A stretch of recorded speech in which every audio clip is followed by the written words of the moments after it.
Assalamualaikum warahmatullahi wabarakatuh. Kami dari kelompok 5 akan membahas tentang media pembelajaran berupa sesatan heksagon. Sesatan heksagon adalah sebuah media atau alat peraga untuk melakukan percobaan mengenai materi peluang. Alat peraga sesatan heksagon ini bertujuan untuk mengetahui peluang kejadian suatu percobaan. Oke, di video selanjutnya akan membahas tentang alat, bahan, serta proses pembuatan sesatan heksagon tersebut, dan juga bagaimana langkah-langkah penggunaannya di proses pembelajaran. Sekian, terima kasih.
Pada sesatan ini terdapat celah-celah tempat lewatnya kelereng.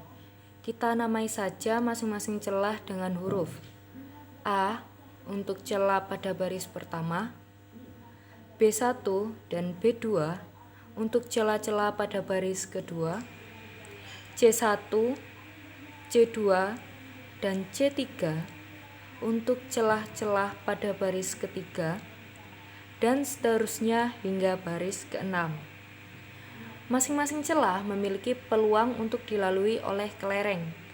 Mari simak pola celah seperti yang ada pada samping media ini. Di sini terlihat bahwa pola tersebut sama seperti segitiga Pascal. Pada celah A, ada satu kemungkinan kelereng melewati celah. Artinya, sudah pasti kelereng melewati celah A, karena awal penggelindingan kelereng ini dari atas baris pertama.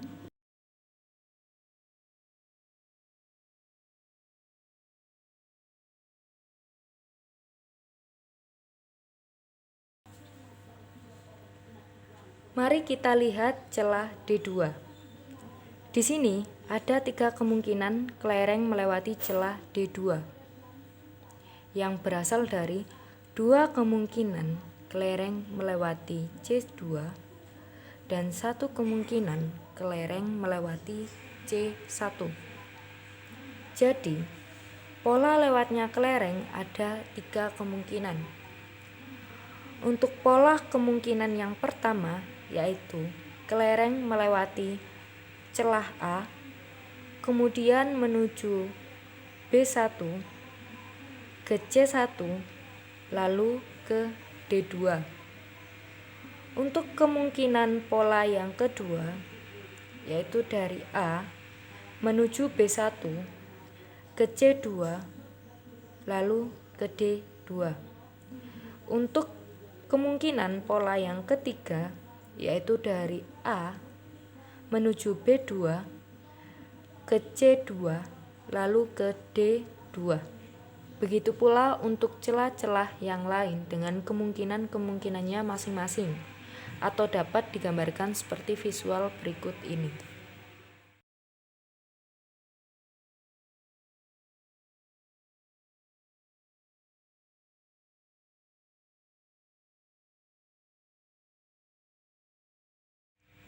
Lalu bagaimana cara menghitung peluang dari sesatan heksagon ini?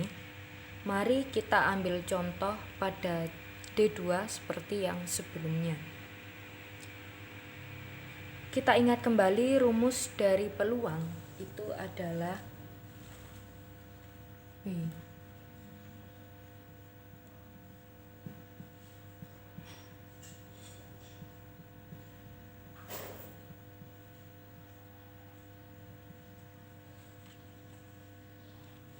Jumlah kemungkinan suatu kejadian dibagi dengan keseluruhan kemungkinan atau total kemungkinan. D2 berada pada baris keempat yang memiliki kemungkinan sebanyak 3, atau pola kelereng melewati celah D2 ada 3 kemungkinan. Untuk total kemungkinan pada baris keempat yaitu ada 8. Ada baris keempat. D1 ada 1, D2 ada 3, D3 ada 3, dan D4 ada 1. Jadi total seluruh kemungkinan pada baris keempat ada 8, atau NS sama dengan 8. NA 3, kemudian NS 8. 3/8 adalah peluang kelereng melewati celah D2. Sekarang kita akan mencoba menghitung frekuensi harapan. Frekuensi harapan suatu kejadian pada percobaan yang dilakukan sebanyak N kali adalah hasil kali peluang kejadian tersebut dengan banyaknya percobaan, atau dirumuskan dengan FH suatu kejadian sama dengan N yang menyatakan banyaknya percobaan dikali dengan peluang suatu kejadian. Mari kita ambil contoh frekuensi harapan kelereng melewati celah D2 pada 4 kali percobaan kelereng. Kita ambil 4 kelereng.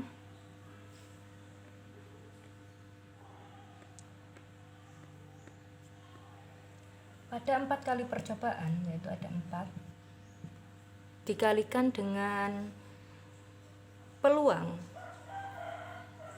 kelereng melewati celah D2 yang sudah diketahui sebelumnya, yaitu sebesar 3/8, yang mana artinya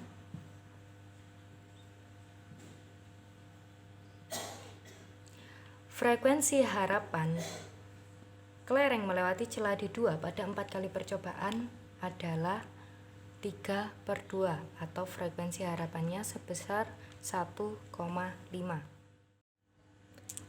Baik, sekarang kita akan melakukan percobaan pada 4 kelereng.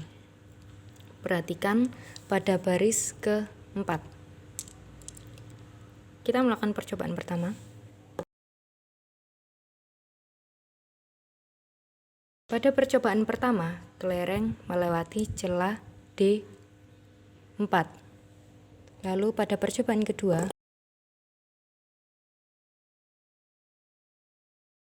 kelereng melewati celah D2.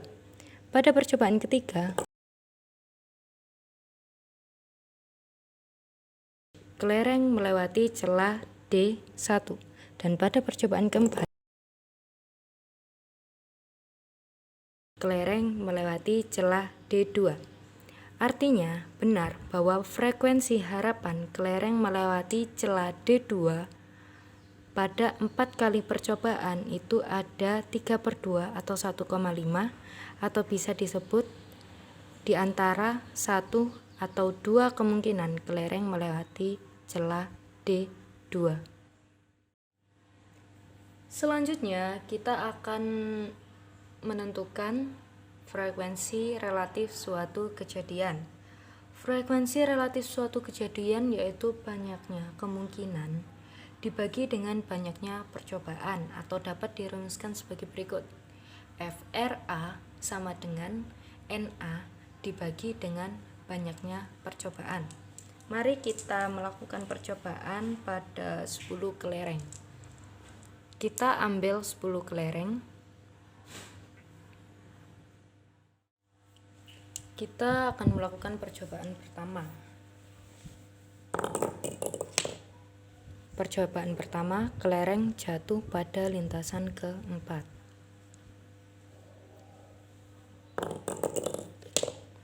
Pada percobaan kedua, kelereng jatuh pada lintasan kedua. Pada percobaan ketiga, kelereng jatuh pada lintasan keempat. Pada percobaan keempat, kelereng jatuh pada lintasan kelima. Pada percobaan kelima, kelereng jatuh pada lintasan keempat. Pada percobaan keenam, kelereng jatuh pada lintasan ketiga. Pada percobaan ketujuh, kelereng jatuh pada lintasan keempat. Pada percobaan ke-8, kelereng jatuh pada lintasan kelima. Pada percobaan ke-9, kelereng jatuh pada lintasan ke-5. Dan pada percobaan ke-10, kelereng juga jatuh ke lintasan 5. Sekarang, mari kita hitung frekuensi relatif kelereng yang jatuh pada lintasan 5. Jadi, frekuensi relatif kelereng melewati celah F5 kemudian jatuh pada lintasan kelima dalam 10 kali percobaan kelereng, yaitu banyaknya kejadian ada 4 kelereng yang melewati celah F5 kemudian jatuh ke lintasan 5. Ada 4 dibagi dengan banyaknya percobaan, yaitu ada 10 kali percobaan.